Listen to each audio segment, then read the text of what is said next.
আসসালামু আলাইকুম।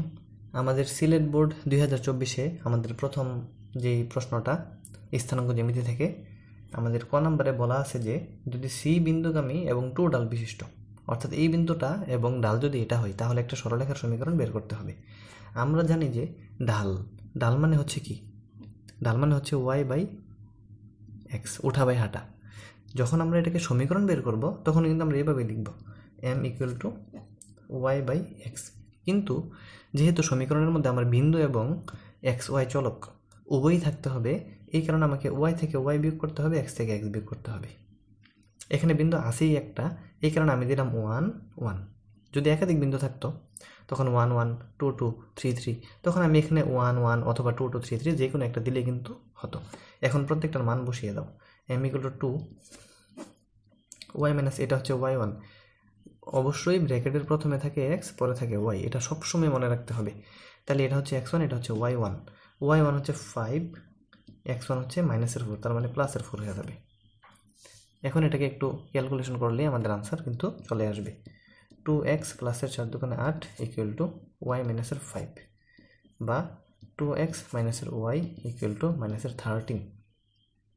এভাবে রাখলেও পারো, অথবা y = 2x + 13 এভাবে রাখলেও পারো। যেভাবে রাখো এটাই হচ্ছে আনসার। পরবর্তী যে প্রশ্ন, ABCD চতুর্ভুজের প্রকৃতি নির্ণয় করো। অবশ্যই আমাদেরকে প্রকৃতি মানে হচ্ছে সে কি আয়ত নাকি সামান্তরিক, রম্বস, বর্গ, ট্রাপিজিয়াম, এটা আমাদের প্রথমে চতুর্ভুজটাকে আঁকতে হবে। এই যে দেখো এই বিন্দুগুলা ABCD, অবশ্যই এটা তোমরা গ্রাফে আঁকবে। প্রথমত গ্রাফে বিন্দুগুলো ওঠানোর পর তারপর এইভাবে যোগ করতে হবে। যোগ করলাম। যোগ করার পর এখানে দেখা যেতেছে যে এটা আমরা খালি চোখে দেখতে পারতেছি এটা একটা আয়তের মতো হবে, কিন্তু এভাবে দেখলে তো হবে না, এটাকে লিখে প্রমাণ করতে হবে। এখন এই প্রমাণটা তোমরা কিভাবে করবে? প্রথমত আমি দেখাবো এই বিপরীত বাহুগুলো সমান। তাহলে আমরা প্রথমে AB এর দৈর্ঘ্যটা বের করি। তাহলে এখানে লিখো AB এর দৈর্ঘ্য। AB এর দৈর্ঘ্য বাংলাতে লিখবে AB এর দৈর্ঘ্য। সূত্র কি? x2 - x1 whole square plus y2 - y1 whole square, উপরে থাকবে একটা রুট, ইকুয়াল টু, এবার এই যে এটার যদি আমি x1 y1 ধরি আর এটার যদি x2 y2 ধরি, তাহলে কি হবে? 6 - 6 প্লাস এই যে 5 - -2, তার মানে 5 + 2 রুট, ইকুয়াল টু, এটা তো 0, এটা হবে 7 স্কয়ার উপরে রুট, তাহলে কাটা গেলে শুধু থাকবে 7 একক। দেখো ঠিক একইভাবে আমি এটা সবগুলো আর করবো না, কারণ আগের সবগুলা ক্লাসে কিন্তু আমরা এই ধরনের অঙ্ক পড়েছি। AB এর দৈর্ঘ্য যেভাবে বের করলাম ঠিক একইভাবে তোমরা CD, তারপরে AD, তারপরে BC প্রত্যেকটা দৈর্ঘ্য কিন্তু বের করতে হবে। এবং বের করলে এই যে CD, ঠিক একইভাবে CD এর দৈর্ঘ্যটাও কিন্তু আমাদের কত বের হবে? 7 একক বের হবে। এরপর এখানে যে দেখতেছো BC এবং AD, এই যে BC এবং AD এই দুইটাকে যখন তোমরা একই নিয়মে দৈর্ঘ্যটা বের করবে তখন এই দুইটার আনসার হবে 10 একক। দেখো এতটুকু পর্যন্ত আশা করি তোমরা পারার কথা। তাহলে আমরা কি করলাম? আমরা প্রথমে 4টা বাহুর দৈর্ঘ্য বের করলাম এবং আমরা দেখতে পেলাম যে বিপরীত বাহুগুলো সমান। যদি বিপরীত বাহুগুলো সমান হয়, সে হয় আয়ত, না হয় কি হবে? সামান্তরিক হবে। এখন আমরা যদি দেখাতে পারি এই দুইটা কর্ণও সমান, তাহলে তো সে আয়ত হয়ে যেতেছে। তাহলে আমরা এখন কি করব? AC এর দৈর্ঘ্য বের করব, তারপর BD এর দৈর্ঘ্য বের করব। তাহলে আসো আমরা AC এর দৈর্ঘ্য বের করি। AC এর দৈর্ঘ্য কি হবে? এই যে x2 - x1 অর্থাৎ 6 - +4 স্কয়ার প্লাস y2 - y1 অর্থাৎ -2 -5 হোল স্কয়ার, উপরে থাকবে একটা কি? রুট, ইকুয়াল টু 6010 মানে 100 যোগ এটা হচ্ছে 7, -7 স্কয়ার হইলে প্লাসের 49 হয়ে যাবে। 49 উপরে থাকবে কি? রুট। তাহলে ইকুয়াল টু রুট ওভার কত? 149 হইতেছে। এই যে AC এর মান আমি যেভাবে বের করলাম ঠিক একইভাবে তোমরা এই BD এর মানও কিন্তু বের করবে। তাহলে AC এবং BD এটাই কিন্তু হবে BD এর মান, অর্থাৎ 149 হবে AC এর মান এবং 149 হবে BD এর মান।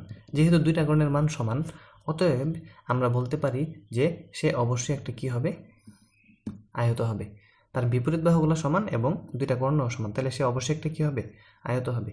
আমি এখানে ক্যালকুলেশনটা একদম সংক্ষেপ করে দিয়েছি, কারণ আজকের ক্লাসে আমি দুইটা সৃজনশীল আলোচনা করব, হ্যাঁ, যাতে ক্লাসটা বেশি বড় না হয় আমি একটু সংক্ষেপ করে দিলাম। তোমরা যদি এটা বুঝতে প্রবলেম হয় তাহলে এর আগের যতগুলো ক্লাস সবগুলো ক্লাসে কিন্তু এই দৈর্ঘ্যগুলো আমি বিস্তারিতভাবে বের করেছি, তোমরা একটু সেখান থেকে দেখে নিবে। এবার আসো আমাদের পরবর্তী যে প্রশ্নটা, সেটা কি বলছে। আমাদের গ নাম্বারে আমাদেরকে বলছে যে এবিসিডি চতুর্ভুজটির যে অংশ তৃতীয় চতুর্ভাগে অবস্থিত তার ক্ষেত্রফল নির্ণয় করতে হবে। যেহেতু এখানে আমার চিত্রটা আছে তাহলে আমার কাজ অর্ধেক হয়ে গেল। এখন দেখো, এই হলো মূল বিন্দু, এটা হলো প্রথম, এটা হলো ওয়াই অক্ষ, ওয়াই অক্ষের এই পাশে আসলে দ্বিতীয়, প্রথম, দ্বিতীয়, তৃতীয়, চতুর্থ। আমাকে প্রশ্নে বলছে যে তৃতীয় চতুর্ভাগের ক্ষেত্রফলটা লাগবে। এখন তৃতীয় চতুর্ভাগ মানে এই জায়গাটা, তাহলে এখানে কি আছে একটু আমরা আগে দেখি। আমি একটু বোল্ড করে দিতেছি, দেখো এই জায়গাটা, এই জায়গাটা একটা ছোট্ট একটা চতুর্ভুজ হয়েছে না। এখন এই চতুর্ভুজে আমার ক্ষেত্রফল লাগবে। আমরা যদি বহুভুজের সূত্রে এটার ক্ষেত্রফল বের করতে চাই তাহলে এই যে চারটা বিন্দু দেখতেছ, এই চারটা বিন্দুর স্থানাঙ্ক কিন্তু আমাদের লাগবে। এর মধ্যে এই বিন্দুর স্থানাঙ্কটা আমাদের কাছে আছে, এটা হচ্ছে মূলবিন্দু, মূলবিন্দু হচ্ছে 0 0, তার মানে এটাও আমাদের কাছে আছে।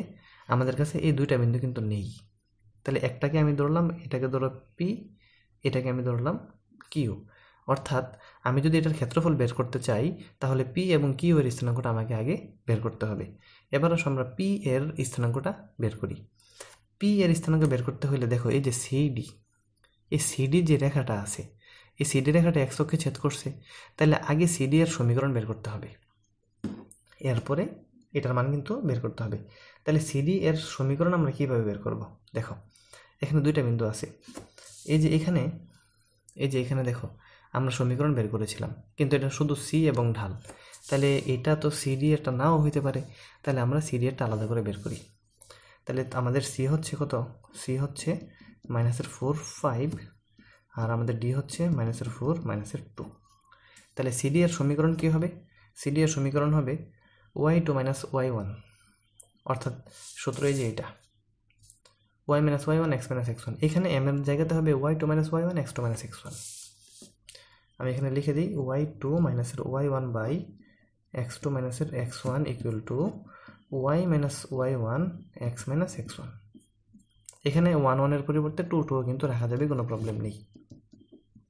বা y2 হচ্ছে -2, y1 হচ্ছে 5, x2 হচ্ছে -4 আর x1 হচ্ছে -4, তাহলে এটা হয়ে যাবে +4 ইকুয়াল টু, এটা হয়ে যাবে আমাদের কত, y - y1 হচ্ছে 5, x - x1 হচ্ছে কত, -4, তার মানে +4। বা এখানে স্পষ্টত দেখা যাচ্ছে এই জায়গাটা 0, তাহলে আর গুণন করলে এই সম্পূর্ণটা 0, তাহলে এটার সাথে এটা আর গুণন হবে, অর্থাৎ -7 ইন্টু x + 4 ইকুয়াল টু 0, বা x + 4 ইকুয়াল টু 0, বা x ইকুয়াল টু -4। দেখো x ইকুয়াল টু -4, তাহলে এই যে বিন্দুটা, এই বিন্দুটার মান কত হবে, -4 0, অর্থাৎ আমি পেয়ে গেলাম। এখান থেকে আমি কি পেলাম, যে পি বিন্দুর স্থানাঙ্ক হবে x এর বরাবর -4 আর y বরাবর কত, 0, একটা বিন্দু কিন্তু আমি পেয়ে গেলাম। এবার আসো আমরা একইভাবে এই এ ডি, আমার তো এখন কিউ বিন্দুটা দরকার, তাহলে এ ডি এর ক্যালকুলেশনটা একইভাবে যদি আমরা করি, তোমরা এখানে এ এবং ডি আর এই সূত্রে শুধু এ ডি এর বিন্দুগুলোকে বসিয়ে দিবে একবারে হুবহু সেম। তখন এ ডি এর বিন্দুগুলোকে যদি এখানে বসিয়ে দাও, তোমরা যদি এখানে এ ডি এর বিন্দুগুলোকে বসিয়ে দাও তাহলে তোমাদের যে আনসারটা আসবে সেটা হবে y ইকুয়াল টু -2, অর্থাৎ এই যে y ইকুয়াল টু -2। আমি এটা করলাম না, একবারে হুবহু সেম, শুধু এখানে বসিয়ে দিবে তোমরা এ এর স্থানাঙ্ক, এখানে বসিয়ে দিবে ডি, এটাই থাকবে। শুধু এই 4 5 এর পরিবর্তে এ এর স্থানাঙ্ক অর্থাৎ এই যে 6 আর -2 বসবে, তখন ক্যালকুলেশন করে আনসারটা বের হবে এটা, এখানে বেরিয়েছিল এটা। তাহলে y যদি -2 হয়, x অক্ষ বরাবর তো আর কেউ নেই, তাহলে x এর মান কত, 0, এবং এটাই তো আমাদের কিউ এর স্থানাঙ্ক, তাহলে কিউ এর স্থানাঙ্ক হবে x equal to 0, y equal to -2, তার মানে কিউ হবে x ইকুয়াল টু 0, y এর জায়গাতে হবে -2। দেখো পি কিউ কিন্তু আমরা পেয়ে গেলাম। এবার আমরা এই চতুর্ভুজের জন্য অর্থাৎ এটার জন্য ও পি ডি কিউ এই 4টা বিন্দুর স্থানাঙ্ক আগে আমরা লিখে নিই। ও বিন্দু হবে 0 0, তারপর আমাদের যেই বিন্দুগুলো আছে ও লিখলাম, ওর উপরে হচ্ছে আমাদের পি বিন্দু। পি বিন্দুটা আমরা একটু আগে বের করলাম কত, পি বিন্দুটা হচ্ছে -4 0, তারপর কি বিন্দুটা আমরা বের করলাম কত 0 -2, তারপর আমাদের আরেকটা বিন্দু দরকার ও পি কিউ,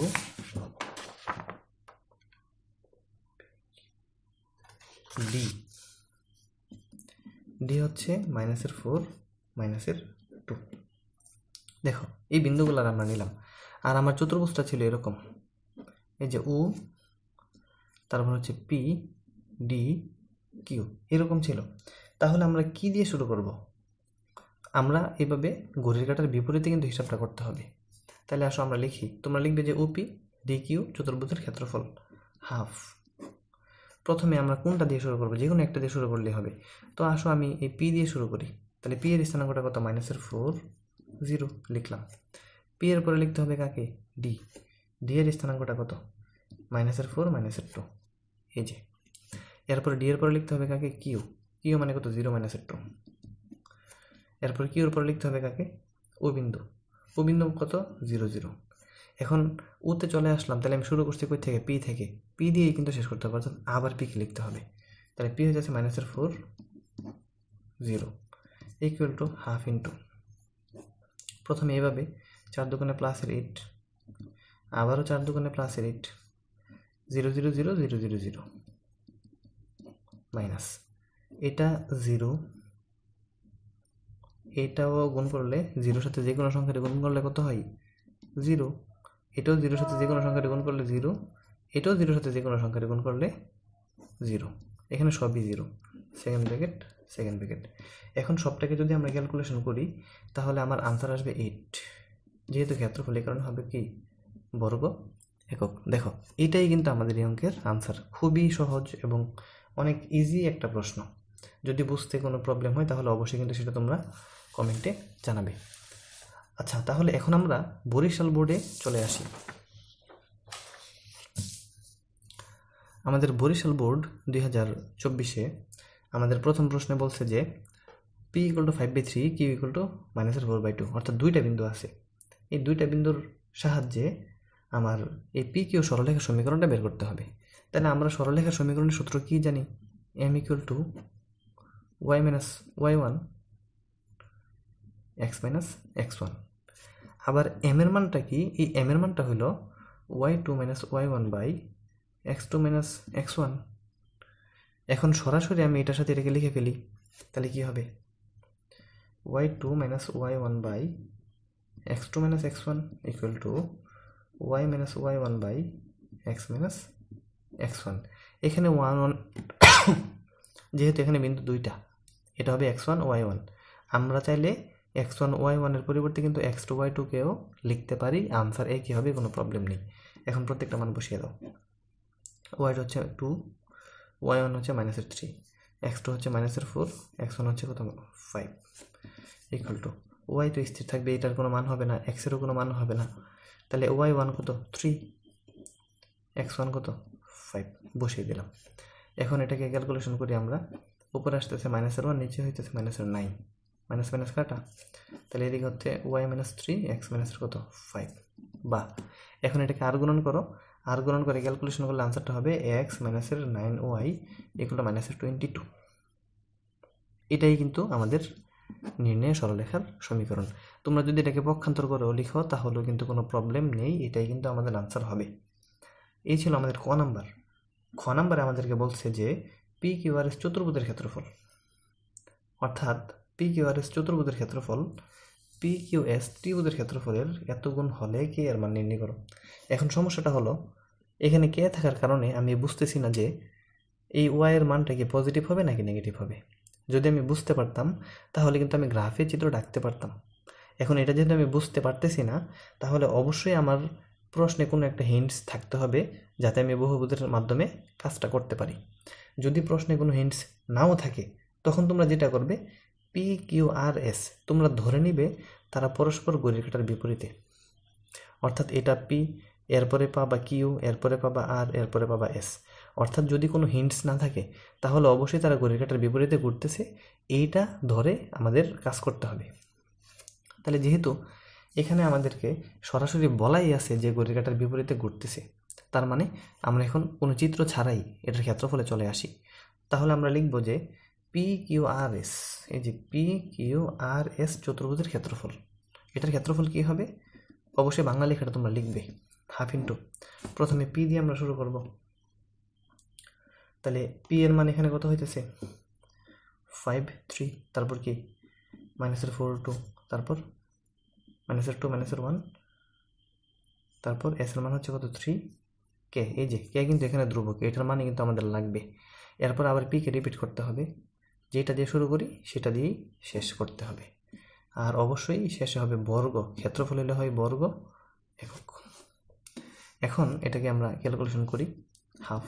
আগের মতন এই দুটা গুণ করো 10, এই দুটা গুণ করো 4 ওকে, মাইনাসে মাইনাসে প্লাসের 4, এই দুটা গুণ করলে -2 কে, এই দুটা গুণ করলে 3 × 9, সূত্রের মাইনাস।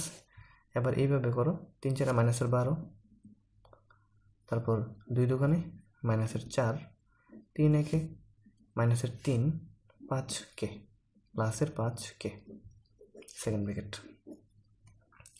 এখন যদি এই সবটাকে আমরা ক্যালকুলেশন করি এবং হাফ দিয়ে গুণ করি তাহলে হবে হাফ ইন্টু 42 -7 কে বর্গ একক।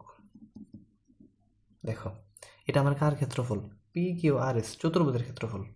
আমার প্রশ্নে এই পি কিউ আর এস এর পরে যে কথাটা বলা আছে সেটা হচ্ছে একটা ত্রিভুজ, ওই ত্রিভুজের নাম হচ্ছে P Q S. P Q S এখন তোমরা লিখবে এখন পি কিউ এস এর ক্ষেত্রফল। এটা আবার লিখো হাফ ইন্টু, যেহেতু প্রথমে পি তাহলে পি এর মানটা বসিয়ে দাও 5 3, আবার এই যে কিউ এর মানটা বসিয়ে দাও -4 2, তারপর এস এর মানটা বসিয়ে দাও কত? 3 কে। যেহেতু আমরা পি দিয়ে শুরু করছি এটা শেষও করতে হবে পি দিয়ে, লিখলাম। এটাও কি হবে? বর্গ একক হবে। এখন এটাকে আগেরটার মতো ক্যালকুলেশন করো, যেহেতু আমি এইমাত্র করলাম হুবহু কিন্তু তোমরা এটাকে এইভাবে করতে পারবে। তো আমি সরাসরি আনসারটা লিখে ফেলি। এটার আনসারটা হবে হাফ ইন্টু 25 - 9 কে বর্গ একক। এই হলো বর্গ একক। এখন আমাদের প্রশ্নে যেটা বলা ছিল, আমাদের প্রশ্নে বলা ছিল যে পি কিউ আর এস যে চতুর্ভুজের ক্ষেত্রফলটা, পি কিউ আর এস চতুর্ভুজের ক্ষেত্রফল, এই জায়গাটাতে কিন্তু অনেকের কনফিউশন লাগবে, ভালো করে খেয়াল করো। কার? পি কিউ আর এস এর। তাহলে যার ওরে আগে লিখো, ওকে। এই যে হাফ ইন্টু 42 - 7 কে। তাহলে এখানে লিখো যে প্রশ্ন মতে লিখো half into P Q R S এর ক্ষেত্রফল কত? 42 - 7 কে। কার? পি কিউ আর এস এর। কার? পি কিউ আর এস এর। কিসের? পি কিউ এস এর। তাহলে হাফ ইন্টু 25 - 9 কে। এর এর এর মানে কার? পি কিউ এস এর। যার এর হবে তার সাথেই কিন্তু ওই সংখ্যাটারে গুণ করতে হবে। পি কিউ এস এর এত গুণ, পি কিউ এস এর 56/43 গুণ। এই কারণে আমি 56/43 কে ডানে লিখলাম। অনেকে কিন্তু ভুল করে এটাকে বামেও লিখতে পারো, তখন কিন্তু হবে না। যার বলবে তার সাথে গুণ করতে হবে। তাহলে উভয় পক্ষে আমি হাফ কাটতে পারি। এবার হাফ কেটে এটাকে যদি আমরা ক্যালকুলেশন করি তাহলে আমাদের এখান থেকে কে এর মানটা সরাসরি চলে আসবে কত? -2। এটাই কিন্তু আমাদের এই অঙ্কের আনসার। দেখো তো বুঝতে পারছো কিনা? এখানে আমি ক্যালকুলেশনটা একটু শর্ট করেছি কারণ একবারে হুবহু সেম নিয়ম। এটা তোমরা আশা করি করতে পারবে। পক্ষান্তর করে করলে কিন্তু কে এর মান কত চলে আসবে? -2। আর আমাদেরকে এইটাই কিন্তু বের করতে বলছিল। এরপরে আমাদেরকে বলছে যে AXY, আমাদের পরবর্তী প্রশ্নে বলছে এ একটা বিন্দু যেটা পি ও কিউ থেকে সমদূরবর্তী। আচ্ছা, এই দেখো একটা গ্রাফ, এটা এক্স অক্ষ, এটা হচ্ছে ওয়াই অক্ষ। এখন পি বিন্দুটা কোথায় আছে? পি বিন্দুটা হচ্ছে 5 3, তাহলে 5 3 আনুমানিক এখানে আছে পি বিন্দুটা। তারপর কিউ বিন্দুটা কোথায় আছে? -4 2, -4 টু আনুমানিক এখানে আছে, আমি ধরলাম পি এবং কিউ দুইটা বিন্দু আছে এখানে, যেখানে হলো পি এর স্থানাঙ্ক হইতেছে 5 3, কিউ এর স্থানাঙ্ক হইতেছে কত -4 2। এখন একটা বিন্দু আছে এ, কোথায় আছে আমরা তো আর জানি না, ধরলাম আমি বিন্দুটা এখানে আছে, এটা হলো এ এর স্থানাঙ্কটা হলো xy। এখন আমাদের প্রশ্ন হচ্ছে যে এই বিন্দুটা পি ও কিউ থেকে সমদূরবর্তী, অর্থাৎ এই যে এই বিন্দুটা তোমরা দেখতেছো পি থেকে এটা যতটুকু দূরে ঠিক কিউ থেকেও এটা ততটুকু দূরে, এর মানে হইল এই দূরত্বটা এবং এই দূরত্বটা পরস্পর কি সমান। তাহলে প্রথমত আমি এপি এর দূরত্ব বের করব, এরপরে আমি এ কিউ এর দূরত্ব বের করব, তারপর দুইটা দূরত্ব কি হবে সমান। তাহলে আসো আমরা এপি এর দূরত্ব বের করি। এপি এর দূরত্ব যখন আমি এপি এর নিব তখন হবে 5 - x অর্থাৎ x2 - x1 হোল স্কয়ার, এভাবে প্লাস 3 - y হোল স্কয়ার, উপরে হবে কি রুট। ঠিক একইভাবে এই যে এপি এর দূরত্ব যখন আমি এ কিউ এর দূরত্ব নিব তখন কি হবে, এ কিউ এর দূরত্ব যখন আমি নিব x - +4 প্লাস y - 2, এটা হয়ে গেল। এটা যদি হয় তাহলে প্রশ্ন মতে আমাদের কি দুইটা দূরত্ব সমান না, তাহলে এখানে লিখতে হবে প্রশ্ন মতে অথবা শর্ত মতে। শর্ত মতে কি, এই যে এপি এবং এ কিউ পরস্পর সমান, তাহলে মান বসিয়ে দাও। এপি এর মান কত 5 - x square plus 3 - y whole square, উপরে একটা রুট। এ কিউ এর মানটা এখানে বসিয়ে দাও, কত এই যে x + 4 square plus y - 2 square, এটার উপরে থাকবে একটা রুট। এখন আমি রুটকে সরাই ফেলি, উভয় পক্ষে বর্গ করে দাও, তাহলে রুট রুট কাটা, আর এটা হচ্ছে বর্গের সূত্রটা করো a square minus 2ab plus b square plus a square minus 2ab plus b square. একইভাবে এটাও করো a square plus 2ab plus b square plus a square minus 2ab plus b square. এটা হলো এখন আমাদের যে আনসারটা সব সংখ্যা সামনে থাকতে হবে। তাহলে আমি একটু দেখি যে কোনো কিছু আমরা এখানে কাটতে পারি কিনা। এখানে আমি দেখতেছি এদিকে প্লাসের এক্স, এটাকে যদি আমি সামনে আনি তাহলে এটার সাথে কাটা যাবে, আমি আগে কেটে ফেললাম। এখানেও আমি দেখতেছি যে প্লাসের ওয়াই স্কোয়ার, এটাকে যদি আমি এই পাশে আনি তাহলে এটার সাথে এটা কাটা যাবে।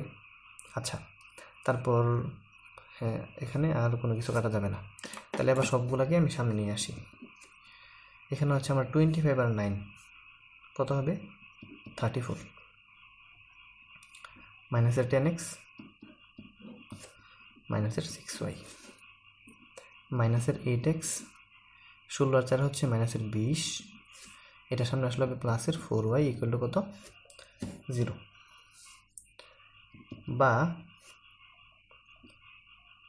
Equal to 0। আচ্ছা, তারপর এটাকে এখানে হচ্ছে 10x, 5 দুগুণে 10 আর এটা হচ্ছে 4 দুগুণে 8, তাহলে এটা হচ্ছে আমার 18 মাইনাসের 18x, 6y থেকে 4y বাদ দিলে মাইনাসের 2y থাকে। 34 থেকে যদি আমি 20 বাদ দিই তাহলে থাকতেছে প্লাসের 14 ইকুয়াল টু কত 0।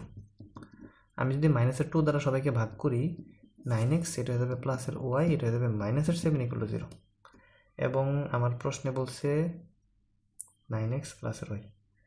আচ্ছা, আমাদের এখানে প্রশ্নে বলছিল যে 9x plus y minus 7, 9x plus, হ্যাঁ এটাই কিন্তু আমাদের প্রশ্নে বলছিল এবং এটাই হলো আমাদের সেই নির্ণয়ের আনসার। দেখো একদম ইজি একটা প্রশ্ন। এরপরও যদি তোমাদের এটা বুঝতে কোনো প্রবলেম হয় তাহলে অবশ্যই তোমরা সেটা কমেন্টে জানাবে। আর যদি বেশি প্রবলেম হয় তাহলে পূর্ববর্তী বা প্রিভিয়াস যে ক্লাসগুলো ছিল একদম বেসিক থেকে সৃজনশীল যে ক্লাসগুলো ছিল যদি এগুলো একটু দেখে আসো তাহলে আমার মনে হয় তোমাদের যত ধরনের প্রবলেম আছে সব এমনিতেই সমাধান হয়ে যাওয়ার কথা। এরপরও যদি কোনো প্রবলেম থাকে তাহলে সেটা কমেন্টে জানাবে।